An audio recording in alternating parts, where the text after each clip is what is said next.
Thank you.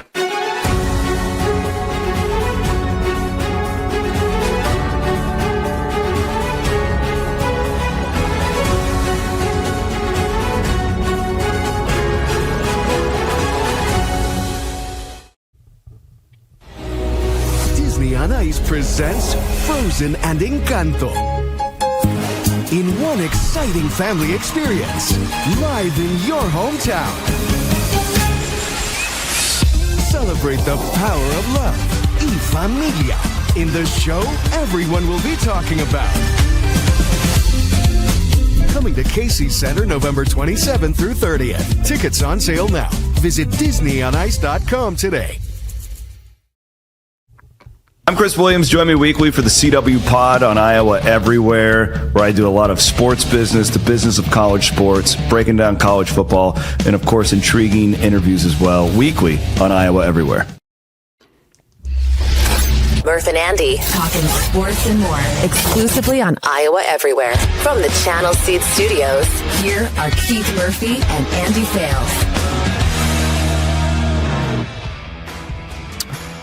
Welcome to the Murph and Andy Show. I'm in a different location. Can you tell the difference? Yeah, I can. You're in a perfect spot, though. I'll take an old-fashioned and an Aperol Spritz, please. Stand by for that. Not going to be able to get that done during the next hour to an hour and a half. But, yeah, full scramble mode here. Can't get the office working today. Have a backup plan here. I'm here at the Happy Hour Studios, the 1525 Lounge.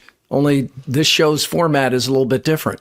We have sports and more. And Andy, did you know that tonight begins the first of 49 straight nights with a televised or streamed football game? 49 straight. A televised or streamed football game on which level? All levels? College or College NFL, 49 straight. Yeah, thank you. Thank you very much. And tonight, it's Missouri State versus Middle Tennessee. So we're starting with a bang.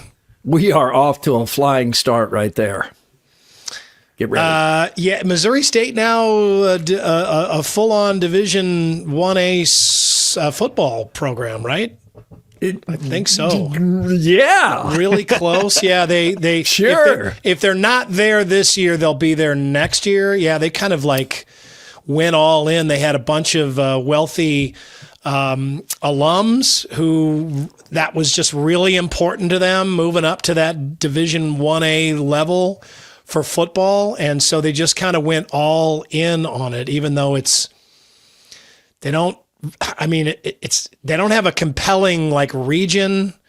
Missouri State or Southwest Missouri, as it was called when I was growing up there, has never been by anybody's measure a football school. I don't know what kind of history they might have, but football is king, even in places where football is seemingly has been next to nothing. Those alums, they feel better about that school when it's a Division 1A football school.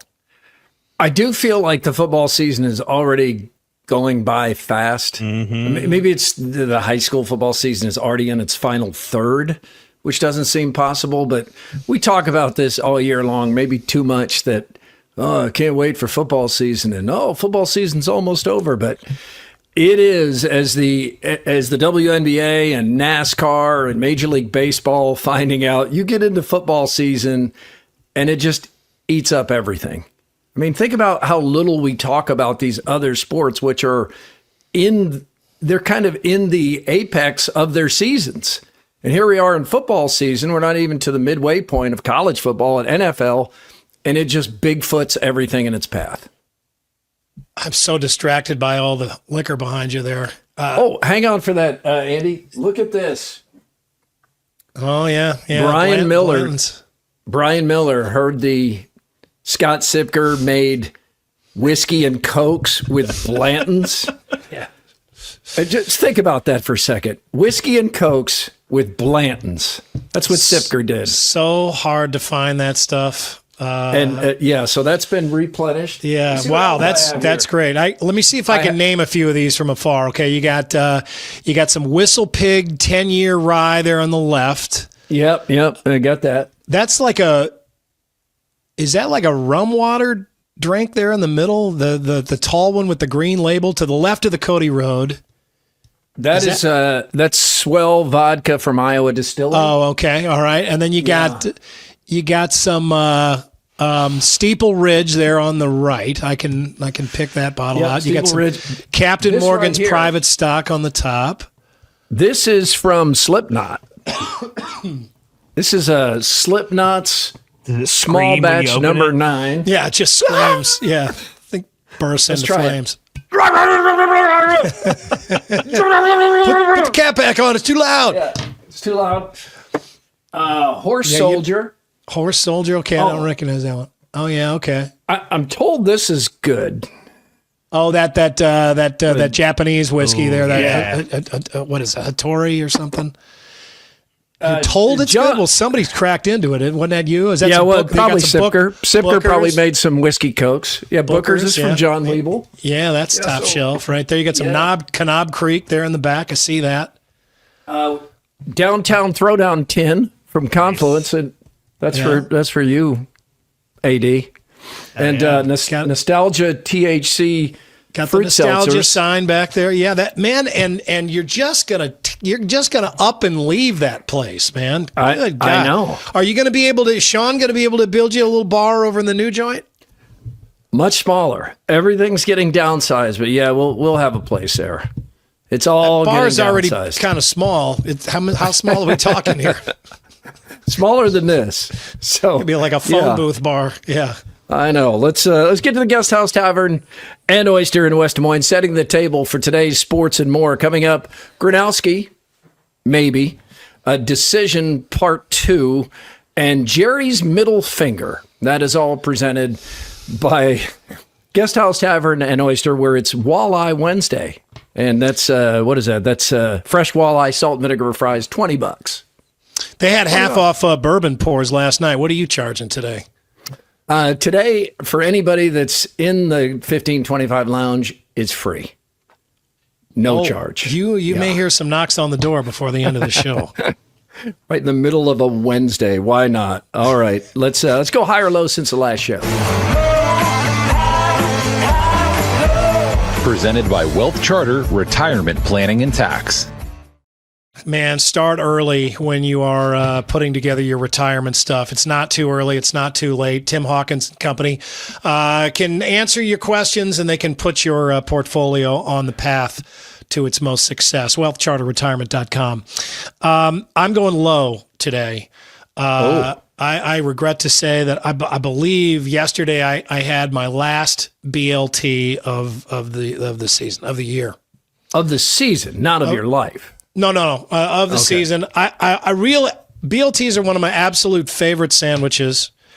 But I really only like them with like from the garden tomatoes, because those are so much better. I mean, the shit that you buy at the grocery store is from down south. They're just not up to snuff. So the fresh from the garden tomatoes, and you get some really good, the thick cut bacon. And I like avocado on mine. I don't always even put lettuce on it. Some mayo and some toast. Oh my God. That's such a good sandwich. But I'm out of tomatoes. The tomatoes are pretty much dead. I've had to pull the plants out. They're gone. So I just kind of celebrated. These are green zebra tomatoes. They're ripe, but they're green, so it doesn't really look like a BLT. But anyway, that was it yesterday. It's always sad. Like the last sweet corn of the season, the last tomatoes. I'm always sad to see that season go. 9 minutes in, we've got you covered on tomatoes, whiskey, various pours available. We're really getting into the more here today. Man, this is us. This is us. This what is we it. do. Thank you for being with us. I am going high. I'm going. What are you looking at now? Just people are redefining my sandwich. It's not a BLT. Oh. It's a bat. Yeah, bacon, It's a avocado, blat. and tomato. I'm going high here. I'm going high. Just the pride in Chris Williams, and he is he's the founder, the guru here at Iowa Everywhere. And last night, want to make sure I get it right, the Business Record had an event And the business record, it was called Business Realities of Modern Athletics. And Chris Williams and Iowa Everywhere were prominently featured in the changing media and the move to the digital world, and how Iowa Everywhere has been a leader here in the state of Iowa, and the vision that Chris had a long time ago, and the slow build that he's had with Iowa Everywhere. And of course, he's also in Cyclone Fanatic, but TJ Otzelberger joined him on stage, and there were just all kinds of people there. And the feedback that has come in just from the amount of people that say that they make Iowa Everywhere part of their what are you laughing about? You're distracting me with your Snickers. At least 3 of those people in the crowd are all people that are like, there's Jeff Kelderman's in the crowd, Chris's wife. Like, well, this is a posed photo. He patted the audience. He patted this photo for sure. Yeah. I said that Kelderman's dressed up. When Kelderman dresses up, it's like Wild Thing dressing up for a steak dinner in Major League. That's Kelderman in the middle. Is that he's he's wearing long pants. Yeah, that's he's wearing long pants. The sleeves are I don't think they're short all the way down. He's like, I look like short. A banker in this. Is he wearing a leather vest? I can't tell. Probably. Yeah, probably. Probably. Right. Anyway, so. I just was really proud of Chris, WHO 13 intern Hall of Famer, just what he did. I mean, he took a chance way before people were taking these chances. Like, everybody's trying to move into the digital world now. Chris did it like more than a decade ago when people were telling him he was nuts. And Cyclone Fanatic and Iowa Everywhere just kept building. And it was just a very rewarding night for him last night, because so many people that were there in the whole business record crowd were just talking about Iowa Everywhere being something that they consume, one show or another. So proud. I felt pride for Chris.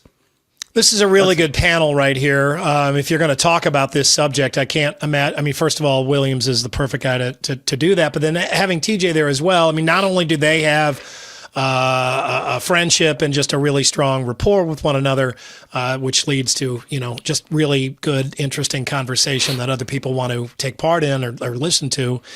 But also, I mean, TJ himself is kind of, I mean, he should be a part of this conversation. I mean, not just the media landscape, but really just the sports landscape in general has changed so much. And he has really kind of embraced that change and been somebody that's, leaned into the pay for play NIL culture, just, the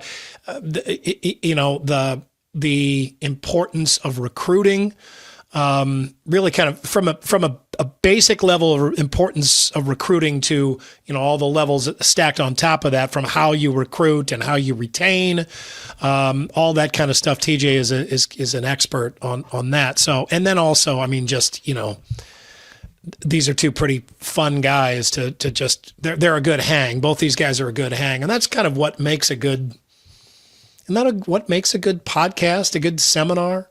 Guys that are a good hang, people that you want to sit around and listen to. Maybe you learned something, but most of all, like anything, you just enjoyed the conversation. Yeah.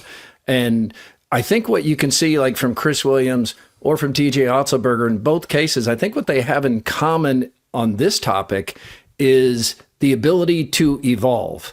And both, I thought you were going to say testosterone replacement therapy. They both appear to be on the tee from Game Day Men's Health. They both evolved, and you look at the difference here. Like okay, in our world, contrast the way TJ Otzelberger. Maybe he didn't like all of the changes in college basketball, but publicly and in his daily practices, he did evolve because he knew he couldn't change it. And this is the direction men's college basketball is going. So I can either resent it and publicly say it's awful, kind of like Fran McCaffrey did, or I can embrace it, send all the signals out there, adapt, and see if there's a way I can take advantage of this new direction. And he did that. You look at Chris Williams and contrast like what he did versus like what newspapers did or radio stations or local television stations. They just, for a long time, they said, no, we know who we are. This is the way we do it. We're in charge of this landscape. We're not changing. And then once all these other platforms start to show where this new path is going, then you're trying to jump in and get on board, and it's kind of late in the game. And that's what many college programs have done, and that's what many in the media have done. So I think the common thread that runs through those two, even though it would seem to be dissimilar, one is media, one is men's college basketball, is that you do evolve or you perish. And we've seen both happen in both NCAA sports, and we've seen both happen in media. Yeah, and I think sometimes there's just a new medium that's just going to come out, right? They're going to come about, and all the media for the most part is owned by these giant corporations now, and the corporations, they drag their feet and say, no, things are fine for us right now. We'll keep our profits up just by cutting our people, right? We'll just add programming and cut staff, and that's how we'll keep our people up, or that's how we'll keep our profits up. And then by the time they actually get around to attempting, something, attempting to take a swing at the new medium, do their version of it, like let's say a podcast or something. It's like they're so far behind that it's just kind of hopeless. And then they come down the way they come down, and you're like, oh, what are we doing here, people? This is where the whole audience is going. You guys are not doing it right. You haven't been doing. You're just like, dude, we've been doing what you've been telling us to do, right? For forever, right? We haven't just been going rogue, And it works both ways too, because like you look at the highly successful Barstool show that has millions of followers on it. Well, FS1 just bought the rights to that, and they put it on FS1. And they've been shocked by how low the ratings are. The audience is like the size of Sound Off on Sunday night. And that Sound Off goes to one state on WHO 13. The entire United States of America, it's like nobody is watching this Barstool show. Well, they still watch it. They're going to keep watching it the same way they've learned to watch it. Those young people watching it are going to stream it or watch it on YouTube. Just because you put it on FS1 and took it back to traditional network television doesn't mean all these young people whose habits have completely changed are going to follow you. So they're trying to figure out, how can we only have like 10,000 people watching this show nationally that we paid all this money for? Well, you're not going to change those habits. Just like we see this with our boys, their consumption is on their phone. Everything is YouTube or everything is podcast. They're not going back to local radio. They're not going back to watching local television. They just won't, unless there's just an appointment, like something they have to see. And that's where live sports come in. That's why NBC is now buying up everything it possibly can in live sports, because especially when it comes to young people, young men in particular, the one way you can force them back to traditional television, just like we do locally with Football Friday Primetime, is put live sports on.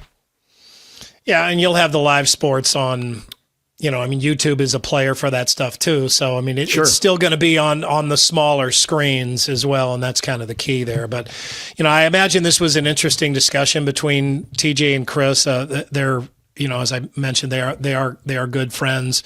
So there's always a level of trust there. There's a lot of trust there. And when they have a conversation, you're hearing a lot of stuff that you probably, even if you're just kind of privy, just probably sitting in that audience, you're probably hearing a lot of stuff that you wouldn't hear anywhere else. So it's just you kind of feel like you have a little window there. And that's my high. All-time tangent. Just, man, we went off that way. Let's get the buzz here on a Wednesday. The Buzz. Brought to you by Logier Heating and Cooling. All right, it is Iowa State Men's Basketball Media Day today, but we're not ready for that. So let's keep it to football now while we can.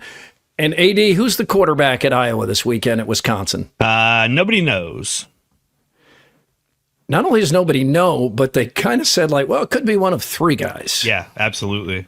Yes. AD, while I have you here, just off the top of your head, is there anything else you want to say about Wisconsin before we get into this? Oh, yeah. You want me to do my hate week story? Yeah. Do you have another one? I do. Does he have another one? I've got a please. bank full of them. Volumes. Yeah. Let's hear another one. All right, I'm going to be a little vulnerable today on this one. This isn't a story I tell very often, but again, it's just a short story. Gives you a little insight into why I hate the state of Wisconsin. It's 2002. I'm a freshman at Iowa, and a few of my friends and I go to Madison for a weekend to visit some people. One of the people I was excited to see was my high school girlfriend, and we had broken up because we were going to different colleges. But I still, in my head thought, we'll get back together at some point. My roommate at Iowa comes with me, and one of his buddies from high school is a freshman on the Wisconsin football team. So we're all kind of hanging out for the weekend. We had a good time. It was fun. Fast forward to spring break. I'm back home. I'm hanging out with my, again, ex-high school girlfriend, and I'm starting to lay the groundwork for us to get back together. And she's like, actually, I started seeing this guy. I was like, who? Well, you'll never guess. It's the goddamn Wisconsin football player that I had introduced her to. So, that son of a bitch stole my girlfriend, and Wisconsin football players are girlfriend-stealing bastards. That's the moral of the story. Yeah, I've never heard that story. I've never heard that story before, but I always suspected it was out there. Yeah, I knew there was something there. Yeah, I mean, something else there. There's some heartbreck. There was. I mean, it worked out well. In this hatred. I popped some bubbly like the 72 Dolphins when they broke up, because I was like, she can't marry this freaking guy. And so, and I'm happy. I'm happy. Yeah, but it's worked out for you. Whatever happened to him? But don't trust Wisconsin people, especially football players, with your girls or your guys. They'll steal them all.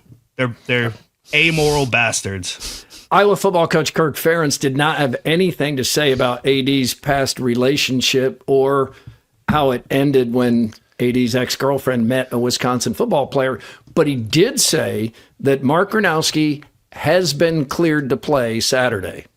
Basically it's just what he can do and how fast he can progress, and I know he's doing every bit he can from that standpoint, and the medical staff's doing a great job working with him, and pleasantly surprised, quite frankly. So, I'm not saying I wasn't going to be optimistic, but, you're always concerned. In my mind, on this team, I feel like all three quarterbacks can do the same thing, just because of the system we run. Yeah. And, they all got different aspects of their game, but as far as, what Coach Lester wants in the offense, everything looks fine. It's a matter of what he can do effectively, and I think I just threw in that word confidence. I think that's going to be the number one conversation at the end of the week is, do you feel confident that you can go out there and play well and play effectively and, not be thinking about it, not trying to protect yourself, that type of deal, because that doesn't do anybody any good. Video courtesy of John Sears at WHO 13. And that sounds pretty transparent there, Andy. It's basically like Gronowski can play, just like I guess he technically could have been able to play against Indiana, but the knee was unstable at that time. It's certainly more stable now, but they want him to say, can you play at near 100% and not be worried about cuts or planting or whether it's okay to run. If you can't, let's start Hank Brown. I feel like he's going to play. I feel if nothing else happens between now and Saturday, I mean, if he continues on this, I feel like he's going to play. I mean, I feel like Kirk Ferentz, like all football coaches, they like to play their cards very close to the vest. But I just, I think that this is a very winnable game for Iowa. I think this would be a really good opportunity for him to, as well as you can in the Big Ten schedule, ease back into it. And I feel like you saw some things from Hank Brown that maybe told you that he's not ready yet. Let's get a quickie poll from WCI Pools and Spas in Ames and Urbandale. Who will start at quarterback for Iowa at Wisconsin? Will it be Mark Gronowski or Hank Brown? We didn't throw Jeremy Hecklinski in here. Or Jackson Stratton, who's the other quarterback who's started and won a game for Iowa. Or just punt on first down. I'm with Andy here. I think it's going to be Gronowski, but the majority so far say Hank Brown. AD, what do you think? I do think it'll be Gronowski just because of, again, you're kind of trusting Kirk Ferentz and the history we have with him, the way he talks about these things. It was only Tuesday yesterday. It's still got a couple of days. And like Andy said, Wisconsin sucks, so you kind of ease into it. It's like a non-conference game. I mean, I could quarterback Iowa to a win over this Wisconsin team. So it's not like you're putting Gronowski in any real bad situation if you put him out there. It is. I'm getting used to the realization that Wisconsin is bad. I'm still remembering that, 20-year run where Wisconsin was really good, but Wisconsin has lost 3 in a row to Iowa, and this is the worst Wisconsin team yet. It is hard to wrap your head around. It is a little bit. They have fallen. I mean, Luke Fickell has not worked out. And it feels like the time where you could talk to any Badger fan and they would immediately be able to tell you what his buyout is. I think it's $25 million. I don't. Yeah, I would imagine it's somewhere around there, and that's why these coaches, insist on a big fat buyout before they even, approach pen to paper. But God, it makes it hard because sometimes these guys don't work out. Often they don't work out. I think in this new world we're in, those buyouts, we're going to see them change in the future signings. It come down, come way. I mean, well, everybody, the nobody salaries thinks need to come down. Nobody thinks twice about those buyouts when they want a certain coach. It doesn't even make it. It barely makes the news. Right. And when they get rid of Fickell, Andy, we're going to have to fire up the crap squad. Matt Campbell's going to be in that speculation when that job does come open.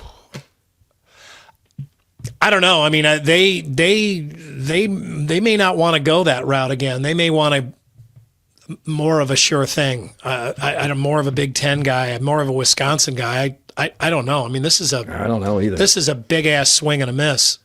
Yeah, and I got it wrong. I thought Fickell made sense, and it seemed like it was a good hire. Yeah, it was not. Speaking of Matt Campbell, so Iowa State's coming off first loss of the season after starting 5-0, losing at Cincinnati. Terrible start for the Cyclones. Gotten a 31-7 hole. Here's Campbell at this week's media availability. Probably the first time all season where for a quarter and a half, we didn't have it. And I think the character of our football team to regain it and give ourselves a chance to win the football game, those things from a coach is really impressive. We had guys step up and make some really critical plays. We didn't make enough of them. And when we had the momentum back, the opportunity to finish it, we just didn't do it. Video from David Warrington at WHO 13. And the most surprising thing there that Campbell said, because I agree with what he said, is he said coach one time and didn't say football coach. Because no one loves to say football more than Matt Campbell. It's a football game. He's a football player. That's a football play. It's a football coach. That's a football mentality. Everything. Can throw the football. They can run the football. They can run the football. They can punt the football when you need to kick the football. Yeah. I mean, if you hit a bell every time Campbell says the word football, that's a lot of ding dings. Football coaches love to say football. They love to say football. I mean, do the other ones? Do basketball coaches say, "Man, that guy can shoot the basketball"? That guy can not in the same way. He is a basketball player. They don't say that. That guy is a baseball player. He's just you know what he is? He is just a baseball player. That guy's a hockey player. Yeah. Like when Matt Campbell's talking about his Cyclones after a game, you're never wondering, now, is he talking about a football player? What sport are we talking about here? What kind of play was that? He didn't specify the sport. Is that a football play? He loves to say football. So Iowa State playing, it's a throwback Big 8 game, Colorado. It's been 15 years since Iowa State's played Colorado. And it's the first time going against Deion Sanders. And we're catching Coach Prime at a time of minimal media craze. I mean, the first year there was so much. Then the second year they started winning. That was last year.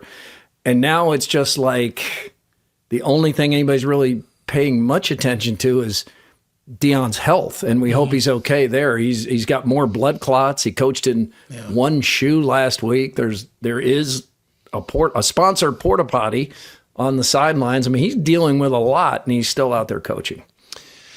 Yeah, this is without Deion is an interesting game anyway. It's gotten a whole lot more interesting after last weekend at Cincinnati. Because you've lost that Big 12 championship game margin for error. Iowa State has to win this game. It's also just made you wonder about this team, made you wonder and worry. I mean, I think there's a lot of fans who are worried about this game. I think you should be worried about every game at this point. I mean, what did you see last week? What was that? Was that just a bad quarter and a half? It was a bad quarter and a half, but was that what happened? This team is really injured. Injured at some tough places to be injured. The kicker. You got to worry about Carson Hansen on top of all of that. I mean, This is a doozy of a game. This is something that I don't think Cyclone fans should go into this feeling, like they got this in the bag. This is going to be a game that's people are going to go through some fingernails. Interact on YouTube. You can email Murph_Andy at iowaeverywhere.com. On X, it's Murph_Andy, and it is all brought to you by the Cellular Advantage. Andy, we both went into the Urbandale store, got those, picked up some iPhone 17s, did the upgrade, and after you said something to me, I did go and watch like this. Here's what the new phone can do, and I can't believe how much I didn't know. I didn't know there was this little hidden button over here, like for the camera to come up automatically. So I learned that. I have not been using that, by the way. I still have to retrain myself. I didn't know what this third button was here for, but you can assign it whatever you want. So I assigned it notes, like when a thought goes in my head. I do that. Also, I didn't know you can put an auto thing on selfie mode so that when you do a selfie, if it detects that there are more people in the screen than fit vertically, it automatically flips it to horizontal. So boy, I did not know that either. Yeah. So that takes place. And there's a little icon you can hit that when you take the photo, you can turn it where when it takes it, it'll be 3D. Right, which up until now, every time I've done that, it's been an accident, and I was like, why did that happen? So thank you. I understand. You got big hands. That happens. All right, more hot topics. Texas Tech logo. Okay, is this the new Cracker Barrel? I don't know. What do you think of the ongoing debate over the new logo? I can't believe there is a debate. No, that's not true. Anytime there's a logo change, no matter what it is, especially in sports, it's a hot topic. It is. I don't see any controversy here. Do you? Other than somebody doesn't like it, or I need to make sure I understand. The logo on the screen left with the more dark shadings, that's the current and old logo, correct? And this right one that's that takes the black out of it, and it's just red on white and looks just much more simplified. It's flat. It doesn't have like a 3D element to it where it's got shading. But the shading black is one of their colors, so I think the old logo is better. I think the one with the black shading is more distinctive. I don't really care. I don't. You don't really care? Do you care at all? Well, just enough. How could anybody outside Texas Tech care at all about this? Maybe you work in graphic arts, or jeez, that's where there's like a graphic artists have like an impassioned debate about this, and the pretentiousness of shading and 3D lettering, and the oversimplification of this just flat serif type. Exactly. You just described somebody that reacts to graphic arts the way Hassel reacts to just about anything. I was going to say, this guy Hassel had an opinion. Yeah, this guy can have an impassioned opinion about the temperature your refrigerator should be kept. Oh, yeah, He will feel strongly, but except when he doesn't. And then he feels strongly about not caring. And then he doesn't I don't care. I don't give a how shit about that. I don't care at all. I don't care at all. Why do you care? Why would you care? Nobody Why would you care? No one cares. Well, what I do like about Chris, though, is he doesn't, it seems like he usually leaves that part out about whether or not other people agree with him or whether or not this is some popular opinion. It's just his opinion. And he'll tell you it's his opinion. He'll tell you your opinion is wrong. But it's like just his opinion, and I kind of love that. It seems like he's entitled to him. his opinion.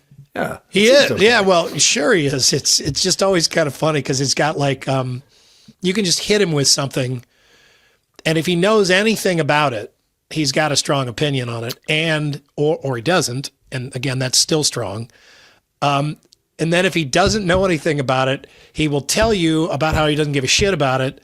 But then you'll tell him a little bit about it, and then all of a sudden he does care about it. So I like that about Chris. I mean, Chris's mind grows, but it grows with like guardrails up, like all around the new channels that he brings in. Bill Belichick's documentary will not be coming to Hulu. It's been reported. Not sure if it was officially announced, but we understand why Bill Belichick and I guess his girlfriend, Jordan Hudson, I think her name is. I understand why they no longer want this out there, but when it's been pointed out many different ways by many different people because it's right. If the documentary is only released if it's positive, then it's not really a documentary. And we've seen too much of this, especially in sports, especially on Netflix, where the participant has clearly had a hand in shaping the narrative of this documentary, which you would like to see, warts and all, flat sides and all type approach to a documentary. This, with North Carolina being an absolute disaster, I mean, this has been a complete failure on every level. This documentary actually would be much more interesting than I originally thought it would be, but now we're not going to get to see it.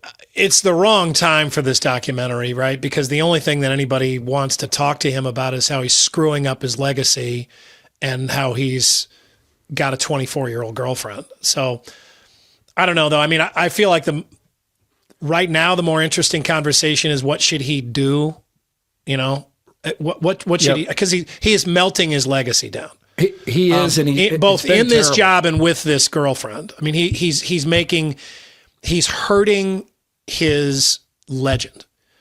And when that's happening, I feel like I need to consult a PR firm. What do you do then? Do you immediately stop? Do you cut? Do you cut bait and get out and let the smoke clear?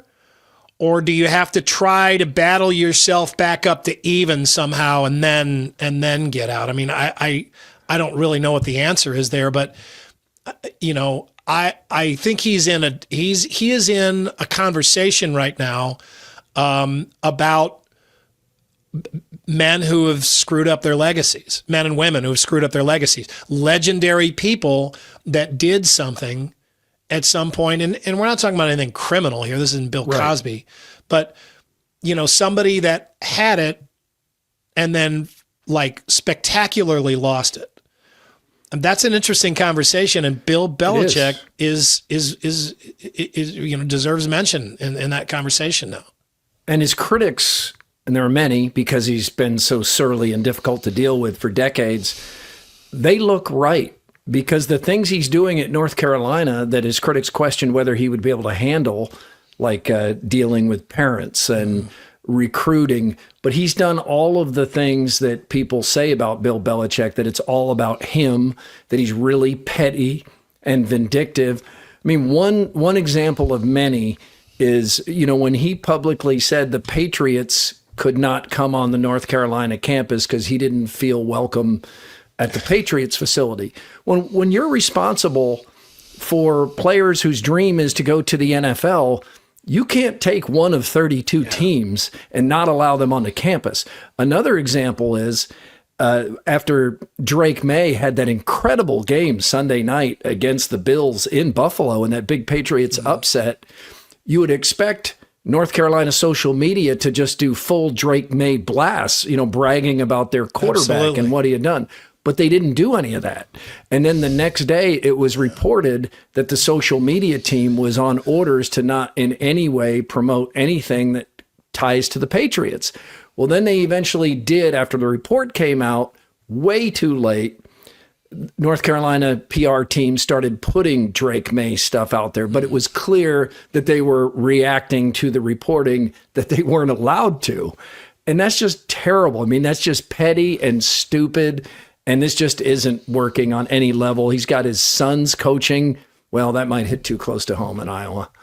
Never mind. Just move right on. All right. Jerry Jones fined $250,000 for flipping off a fan. There it is. Right there. Yeah, right there. And he's going with of the three choices. Which is that, Andy? That's the kind of... almost like a cannon. He looks like he's kidding. He's just having fun, right? Yeah, he's like, hey, man, right here. Hey, buddy, I got something for you. I picked it up at the store the other day. Here, there you go. Yeah, I love it when people do that. I always thought that was a funny joke. He's just kidding around. He's just having fun. Why would he get fined for this? Well, he says, and he must have a twinkle in his eye when he says this. Don't you think he's got a twinkle in his eye there? His explanation for this is that this was an accident. He called it what did he call it? He said it was an inadvertent middle finger that he had intended to give the fan a thumbs up. And he can't quite explain why it's like Goose in Top Gun. I don't know why it does that. I'm sorry, but I don't know why it does it. Yeah. Well, but the problem is he just gave a thumbs up. Go back, Andrew. There's a thumbs up. Yeah, you're right. And there's a middle finger. Now, so clearly he has enough control of his digits there to actually give a thumbs up. To me, this looks like people do this all the time. It's just fun conversation. Hey, you're doing it to your buddy. You're doing it to your buddy. Oh, right here. We assign too much meaning to gestures. Come on, man. And now here's Miami Dolphins head coach Mike McDaniel. Listen carefully, Andy, showing how badly it's going in Miami. He was really frustrated at the, just like he's as I was, and we talked about the challenge ahead to get ready for the Chargers, and that was kind of the extent of it. What? Ooh, yeah.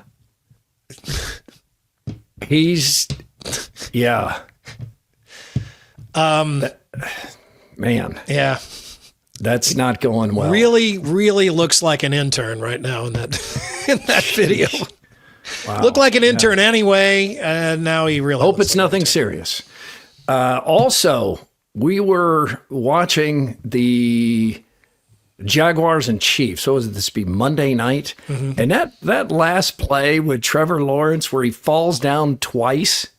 Now in college he's down there, but in the pros, high school he's down there. Pros you can get up. Yep. And he gets up twice. I think you should be able to get up. Yeah, I like that.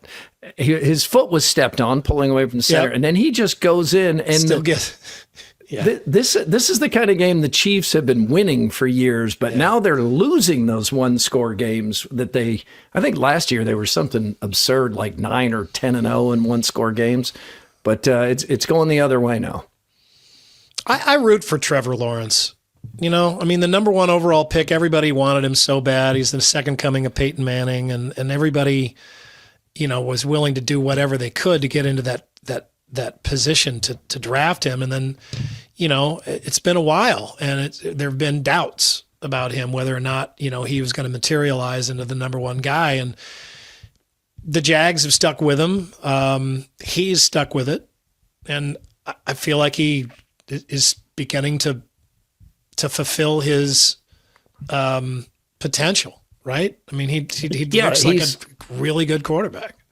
He's not there yet, but I think this was his biggest moment as a pro, this play, and then the Jaguars winning. For sure. Yeah, this game. Right. So maybe this is a moment that will catapult him up into another level. You could do an interesting study, I think, on on how great quarterbacks come to be, because there are all sorts of different, really diverse stories of how these guys turned into the NFL quarterbacks that they ultimately turned into.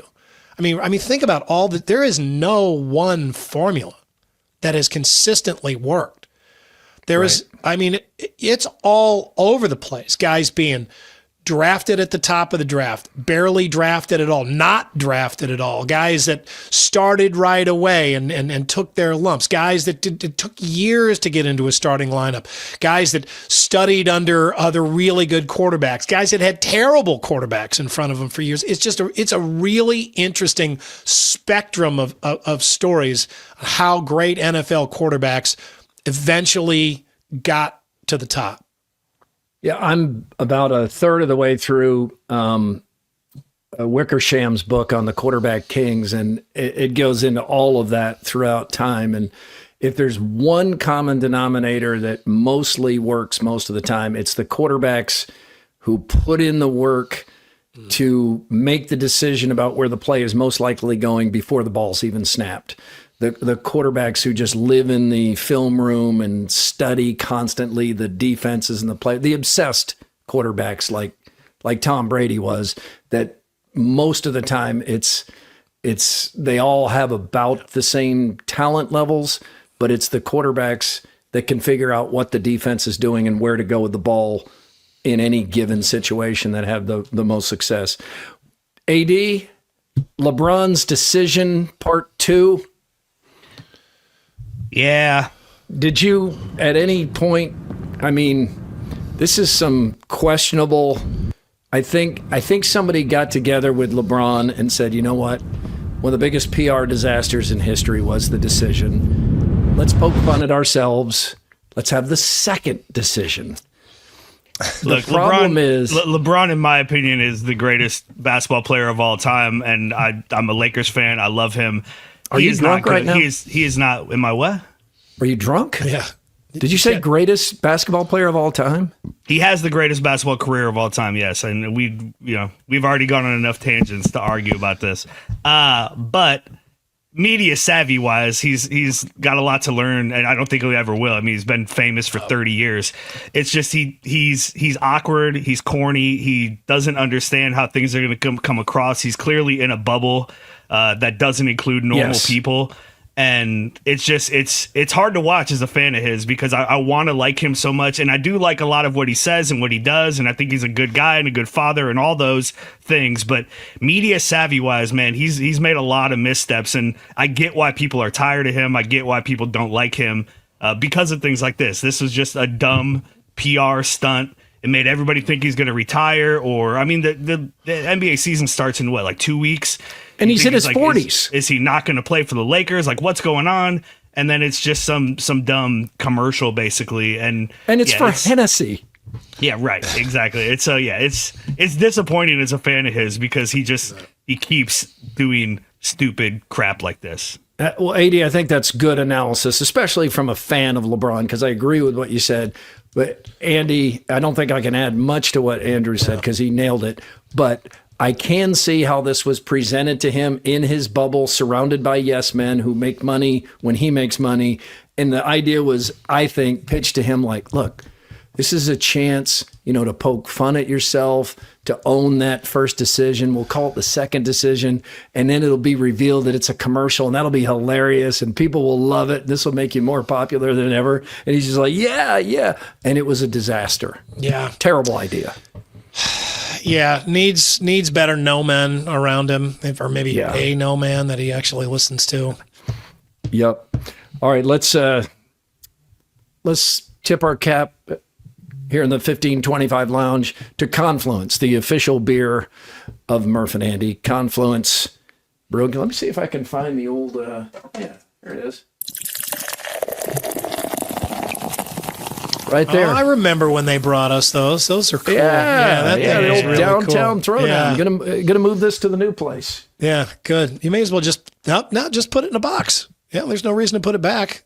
You just need to have boxes out like all around the house right now. Good point, Andy. Thank you. Let's get some more. Sucks. It does. But wait, there's more from Either Or Eatery and Patio. Either or, try the beef tartare appetizer. It will be the craziest and most delicious thing that you eat this month. And I'm telling you, your date is going to think that you are deep and cultured. You're going to look so cool. Look at that. Those are the chips that you eat it with on top. That's not whipped cream. Really? Okay. It's amazing. It's raw steak, sliced, cut, very, very chopped, very, very fine. Mixed in with some horseradish, capers, and onions, and it's just amazing. It's just hard to describe. It's crazy. All right, let's start out with something. Well, that's good. I got something else good for you, though. Let's do it. Tell me something good. Yep. I got something. Tell me something good. This is so good. Let's go to Instagram here. Here's how it plays from Abby Conley, who's a realtor in Ankeny. She says, what started as a regular day of tailgating, this would have been the Iowa State game a few weeks ago, what started as a regular day of tailgating with our little entrepreneurs selling bracelets turned into the coolest story. Audie Crooks and the women's basketball team showed up. She bought every single bracelet. Yep, sold out in seconds. But the best part, we later saw her at the game handing those bracelets out to other little kids. Wow. Kindness looks That's good awesome. on you, Audie. One legend spreading joy, one bracelet at a time. Look at that. She just stopped in. That is a really cool story. Look at that. It is a really cool story.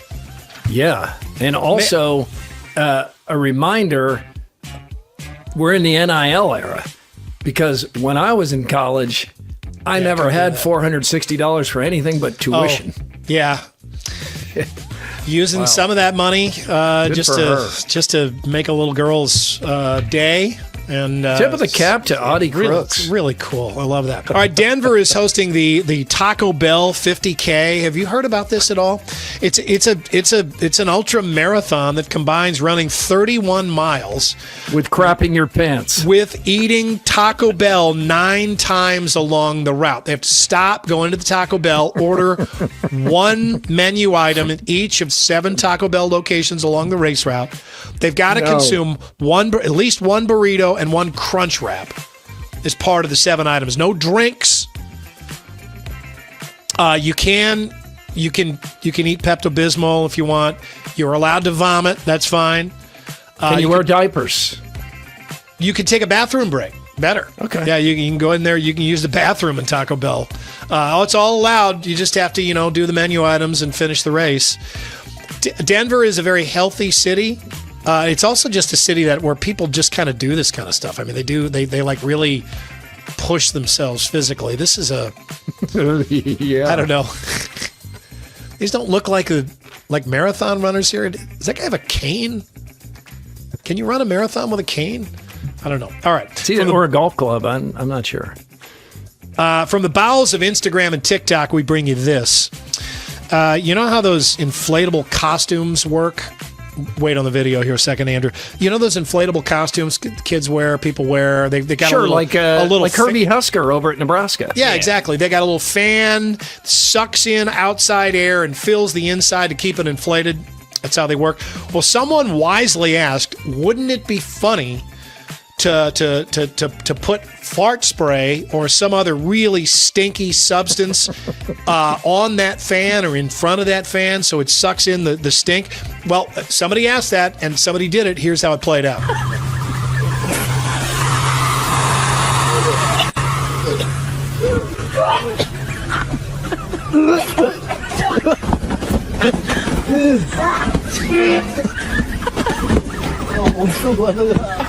I'll help you, all right? Don't worry. Hold on, stand still. All right.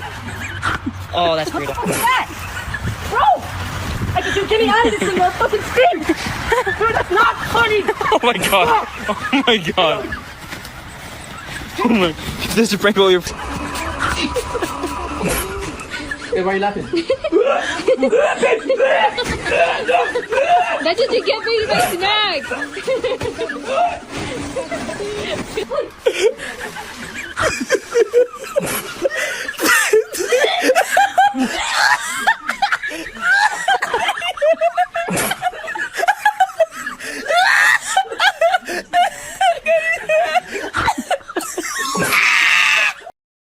That is really mean.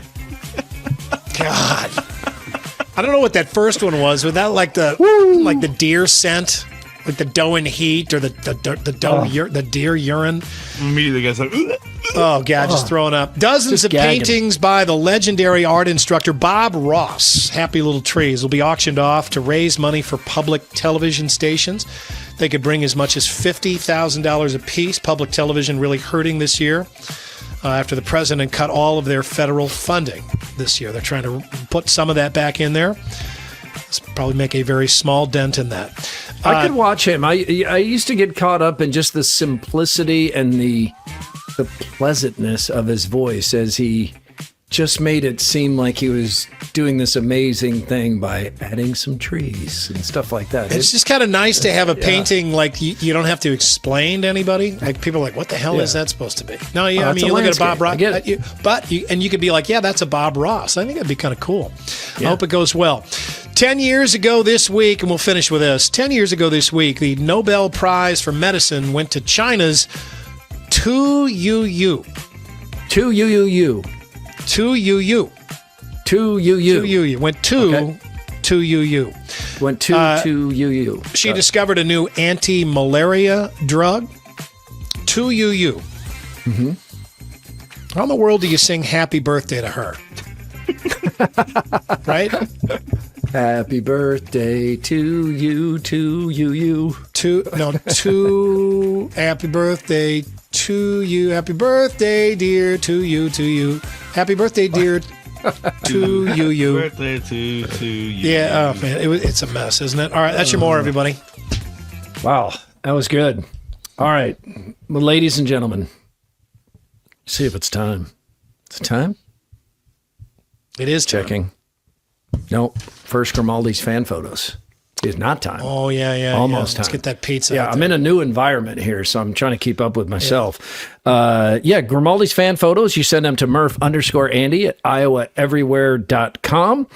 And AD, who do we have here Look today? at these cute kids. It's Caitlin Clark is trying to win Moines' this. own Caitlin Clark and Adam Sandler. They were together last night at Gamebridge Fieldhouse. The Sandman was just at the Casey Center in Des Moines. Saw him Saturday night. Who sent this in as their fan photo? Did Caitlin send it or Adam? I mean, Adam did. Adam sent it. He's a big listener, big watcher. He was like, "Hey, I need some of that Grimaldi's pizza." Yeah, he's from New York. That's where Grimaldi's is from. He's just trying to get some pizza. All right. Well, Adam, sorry. Wednesday is not the day we give away the $50 gift card, but fan photos come in, and then Friday we award the $50. Now, ladies and gentlemen, it is time for Mike Woody, also known as Mr. Movie. It's time to go to the movies with Mr. Movie, Mike Woody, presented by P&P Small Engines. Let me tell you about P&P Small Engines before we say hello to Mr. Movie, because they've got a nice offer going here. End of season pricing on mowers. End of season price, that's good. But listen to this, half price pickup and delivery at P&P Small Engines. Any mower or snowblower scheduled this week, half price. Just have to mention Murph and Andy or Mr. Movie. Either one, half price, scheduled pickup and delivery. That's the way to do it. Pretty good deal. I mean, I don't even need service, but I feel like I should maybe get some just because it's half price. Yeah, just take advantage of it. Well, why wouldn't you? All right, Mr. Movie, we have an out-of-the-box topic this week, and you can go any direction you want in movies, but it's like if this person is involved in the movie, I'm in. I'm going to watch it. I'm going to see it. I'm going to take the time. I mean, some people pop into my mind. For me, there's like a Denzel Washington. Adam Sandler. Yeah, Will Ferrell. I'm usually in, but he's had a couple of real stinkers that have made me pause at this point. I'm usually in with Tom Hanks, Cruise. I'm usually in with Harrison Ford. Tom Hanks has great canon, but here I am going to go in a different direction because I'm going to go the director. And if Steven Spielberg is directing a movie, I'm in. And I went back. I wanted to look at the first movie I saw of Steven Spielberg, which was Jaws. So this is the order since Jaws. And as I say some of these names, think about how dissimilar some of these movies are. They're nothing alike in some cases. Some are, but just his whole body of work. So in order, this is what he's done. Jaws, Close Encounters of the Third Kind, 1941, Raiders of the Lost Ark, E.T., Indiana Jones and the Temple of Doom, The Color Purple, Empire of the Sun, Indiana Jones and the Last Crusade, Always, Hook, Jurassic Park, Schindler's List, The Lost World Jurassic Park, Amistad, Saving Private Ryan, AI, Minority Report, Catch Me If You Can, The Terminal, War of the Worlds, Munich, Indiana Jones and the Kingdom of the Crystal Skull, The Adventure of Tintin, War Horse, Lincoln, Bridge of Spies, The BFG, The Post, Ready Player One, West Side Story, and The Fabelmans. Stunning body of work. And I've seen all those movies. Can we go back to 1941? Hey, I loved it. I was a teenager when that came out, and I loved 1941 because it had Dan Aykroyd and John Belushi. Yeah, it had some moments. It had some moments. It had some funny moments. That is kind of the big budget dud in this list. Crystal Skull was not a good movie. It's not like I didn't like Hook. I thought that was one that was not good. War of the Worlds I didn't love, but there were some other ones that I didn't see on there. But you're right. I mean, the range there. Yeah, you go back to back. You go Jurassic Park, Schindler's List. Those were back to back. Schindler's List, Amistad. I mean, heavy stuff, right? Heavy stuff to the very lightest stuff. And he just has, like, you're watching a movie and you're like, okay, I can tell this is a Spielberg movie because of this, right? Right. That's to me, that's what great directors do, along with just making a really good movie. They've got like just some signature, there's just a feel, right? When you're watching their movie, it just feels like one of their movies. And maybe you can't even describe the feeling. And my choice is Alexander Payne here. I had a hard time because I love the David Fincher and Michael Mann. I feel the same way about, but he's just got this. It's not a long run, but it's just a great one. And his movies have this feel to them. Sideways that you see here, About Schmidt. A little movie called Nebraska, which was really underrated. The Holdovers, which got a lot of attention. I love The Holdovers. Yeah. The Descendants with George Clooney is really good. And then Election, which was one of his first movies with Matthew Broderick and Reese Witherspoon, is also really good. He's a Midwestern guy. He's from Nebraska. And he just has this kind of this familiarity to he'll make you uncomfortable, but you will also find yourself, I find myself rewatching his movies a lot and then, often seeing things that I haven't seen before. Good choice. Mr. Movie, what do you have? And that would have been one that I didn't look at, but I think this is very difficult. I mean, I've got two choices and I'm just going to throw them both out and then you guys can pick whichever one you feel. But Francis Ford Coppola, he did these 3 movies called The Godfather. He did another movie called Apocalypse Now, and for that alone, he gets a nomination. And then Ridley Scott. I mean, Alien, Blade Runner, Gladiator, and then we've got The Martian coming up, which looks really good. So, I mean, I'll let you two decide. Is it Coppola? Is it Ridley Scott? I mean, I think they're both worthy. Ooh. Well, nobody had a better 70s than Coppola did, I don't think. I did. Yeah. Good for you, Mr. Movie. Yeah, that's a tough one. Which one's had more misses? Because like as we heard, Spielberg's 35 movies, not to mention he produced Band of Brothers, but there's only a few misses in there. He had some, but of those two directors you picked, which would you say, which one has misfired more? I would say Coppola because he tried to do things that he wanted to do rather than things that people wanted to see. There was some stinkers in his filmography. So we'll give it to Ridley Scott. Good choices. AD, who do you pick? Yeah, I'm going to Christopher Nolan. I love his movies that everybody loves, like Oppenheimer and The Dark Knight. I love his movies that other people don't seem to love as much, like Insomnia or Interstellar. And I love his movies that I don't really understand, like Tenet. But I will see everything he makes in the theater. I like those weird movies better than I like. Yeah, I'm not super excited about The Odyssey next year, but again, because it's him, I will go see it. You don't want to see that? That's like literally the greatest story ever.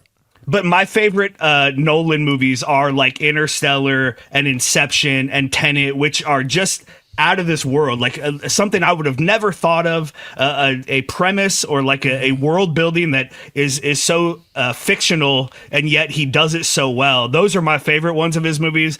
Like Oppenheimer, a really, really well-made movie, and he deservedly won all the awards for it. That's not my favorite of his movies, and I'm worried The Odyssey is going to be a little more like that. But again, because I have season tickets to Chris Nolan, I will go see that in theaters. I saw Tenet in theaters in 2020 when there were like 4 people allowed in the theater, and I had to sit in like a corner so that I didn't infect anybody else with my germs. That's how much I like him and how much I will go see his movies in the theater.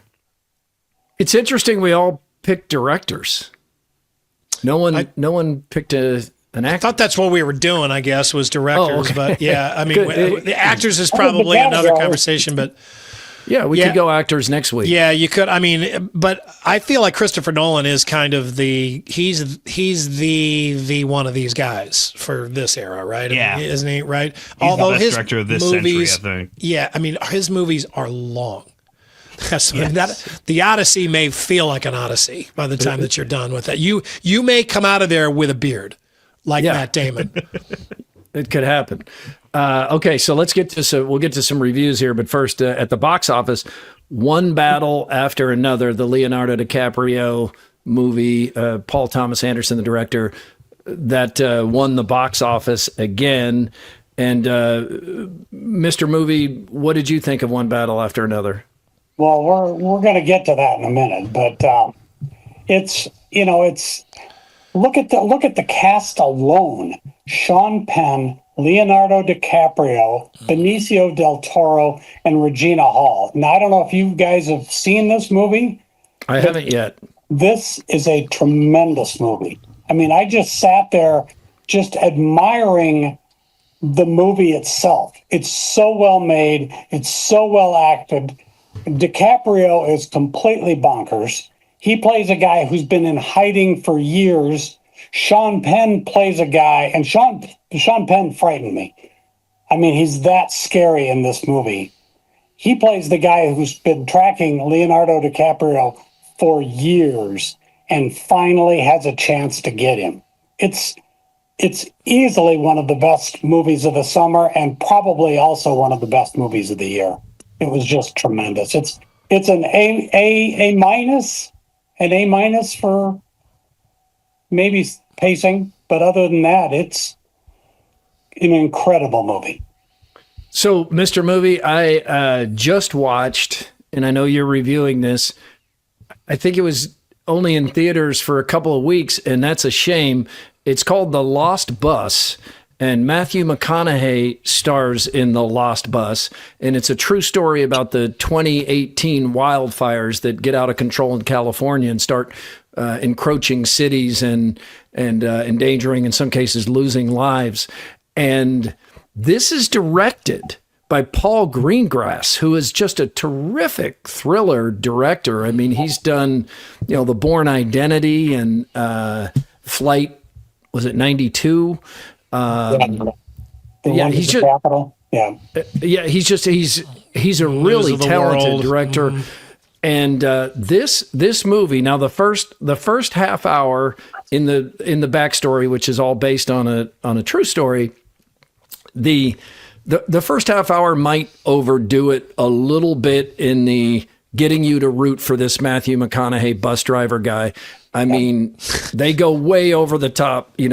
His wife has left him. His dad just died. His mom has dementia and is struggling. His son hates him and doesn't want to talk to him and can't stand him. And then just when you think, okay, this guy's having a really bad time, his dog dies. So it's like, okay, we get it. This guy his life sucks. Sounds like The Revenant. And then he finds himself in the middle of a wildfire with a bus load of school children. 22 school kids, and he's just trying to get back to his son. But the last hour and a half are incredible action. I'm sorry I didn't see it on the big screen. It needs to be seen on the big screen. I don't even know how Greengrass pulled this off. And the final hour is like one of those classic disaster movies that you could watch over and over. Like if you see it on the TV and be like, okay, I'm hooked. I'm going to keep watching. Yeah, so it's just a fabulous movie. And I forgot that Greengrass had directed it. And I'm sitting there thinking, why? This is a great movie. What is going on? And then, the credits come up and it's like, that's why. The director is just that good. This is the kind of movie that drives studios crazy about the streaming, though. I mean, people need to see this in a theater, and it's already on Apple. Yeah. I hate how fast they go to streaming. I hate that. Yeah. Word just starts to get out that this is a movie worth seeing on the screen. It seems like, and then it's gone. I think it's still in the theaters. I really and that's the way to see it. But if you have Apple, watch it. I don't think you'll be disappointed. And Apple they don't have a high quantity, but they have good quality. And this is worth the $10 or get a free month and watch this if you have to do it that way. So what's your grade for The Lost Bus? This was a real pleasant surprise for me. I'm going to give it an A-, just like one battle after another. I mean, they're not perfect movies, but they're really, really good movies and well worth seeing. And The Rock looking just crazy roided up in the smashing machine. How was this? Also an A-. It was amazingly good. I had no idea about this story. I'm sitting there in the theater for an hour and a half trying to figure out, is that really Dwayne Johnson? Because it doesn't look like him at all. And Emily Blunt's not a bad, it's not a bad thing either.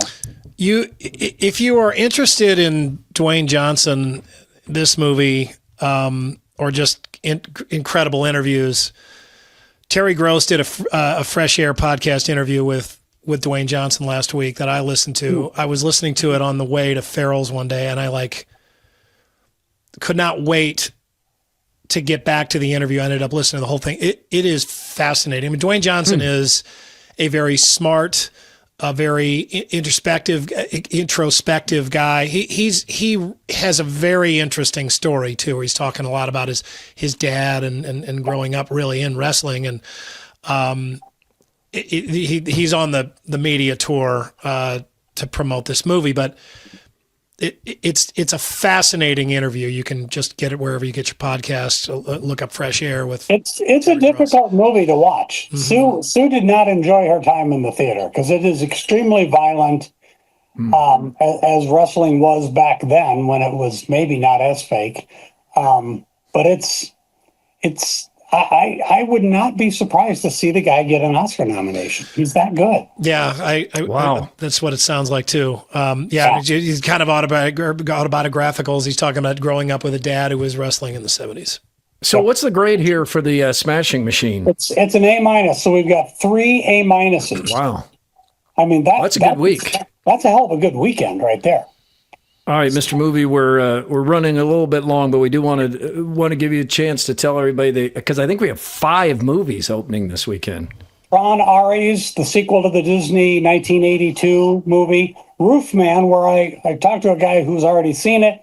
He says he gets to see a lot of Channing Tatum's bare tush. Idris Elba in a political thriller is probably never a bad thing. And then, The Kiss of the Spider Woman, where J-Lo steps in. It's a musical. It was a Broadway finish. So yeah, I'm out on that one. A musical of a movie Kiss that's of the already Spider Woman with J-Lo. I don't know what to tell you. Yeah, let us know how that one is, Mr. Movie. I'll get right on that one. All right, thank you, Mike. Guys, good to see you. All right, enjoy the movies, Mr. Movie, presented by P&P Small Engines. Remember, they'll pick it up. You got to schedule it this week, but they'll pick up your mower or your blower half price if you mention Murph and Andy or Mr. Movie, and they'll service it and then deliver it back. Time for Throwdowns. Throwdowns. It's Throwdowns. Backed by Heartland Tire and Auto. AD, if I can step in here, just one more thank you to Heartland Tire and Auto. Cade is back at Heartland Tire and Auto. I got the call yesterday at 8 in the morning. Dad, my car won't start. I jumped his car, got it started, made it to work, called me again, won't start again. Anyway, Kelly and the guys at Heartland Tire and Auto got him in right away, where Cade's picture is on the wall as the customer of the month for I think 39 straight months. If you ever want to meet Cade Murphy, the star of overthinking, just post up at a Heartland. Go to Heartland Tire and Auto. He'll be there sooner or later. New alternator, new battery, $1,200. There goes Cade's savings. Adulting can be tough sometimes. Yes, I digress. Go ahead. Authorized dealer of both Firestone and Bridgestone tires. Heartland Tire and Auto. Andy, the bar is high at places like Penn State. And while James Franklin has had success, he made the CFP semifinals just last year. He's also only had one Big Ten championship and is now 4-21 against top 10 teams. Should James Franklin be on the hot seat? I mean, probably not, but that's kind of reality in those jobs. I mean, the expectations there are enormous. They're overblown. They're unrealistic, but that's life at Penn State and those other kind of schools. I don't really know. I don't have my finger on the pulse of that fan base, so I don't know what they feel about him. Ultimately, that's all that really matters here. But, I mean, he's a guy that we like to take pot shots at from a distance, but up close, I'm not sure what they feel about him. And if they feel like, they're not happy with him. I mean, the problem is you got to replace him with somebody else, right? And they're not always, the replacement's not always better. It's absurd, but yes. I mean, he's been given all the resources one could possibly have to accomplish more than he has. And I mean, we're talking from talent to money to fan support. He has everything any coach could ever want. But I think he also has a chance for some Ryan Day type redemption here. This Penn State team is talented enough to still get into the playoff and still win the whole thing. If he figures out a way to do that, it's a redemption story and he'll be a made man. Better not stub your toe at Kinnick in a couple of weeks. Murph, Mark Gronowski is medically cleared to play, although he's clearly not 100%. So fill in the blank. If Gronowski is blank % healthy, I would start him Saturday against Wisconsin.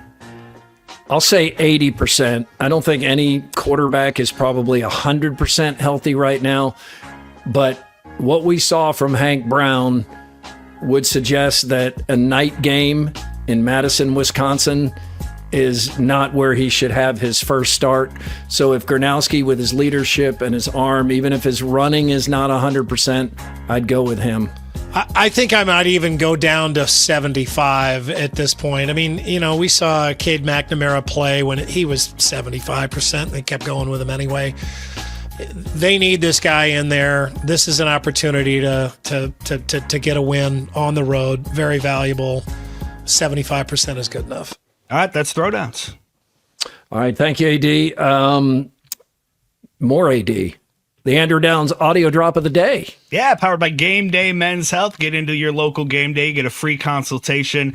I've been using the testosterone therapy, replacement therapy, for almost a year now, and it's been working wonders for me. So get to Game Day. Also, before I do this, I just want to let people know, hey, Hawks on Tap is back this week, Friday night, Buffalo Wild Wings by Jordan Creek out in West Des Moines. David Eicholt will be my guest. We'll be live at 6:30, just talking Iowa sports, Hawkeye football, previewing the Wisconsin game. So join me out at Buffalo Wild Wings this Friday night. That should be a good time. Hazel Dazzle gives us his latest take on an epidemic in the NFL of guys dropping the ball before they hit the goal line. My name is Chris, and I was just hired as the NFL's first ever hang on to the ball when you cross the goal line coach. Don't drop it, don't drop it, don't drop it, don't drop it. It's a wordy title, but don't drop it, don't drop it, don't drop it, don't drop it. It's probably the most important coach in football. Damn it, he dropped it! I mean, look, these guys are human, right? I mean, do you really expect them to sprint 90 yards and then not drop the ball before reaching the end zone for no reason whatsoever? I mean, if it were only that simple, right? I told you to tell that popcorn guy no more butter at halftime. You're running towards pay dirt, not a defender in sight. You want to swag out. I get it.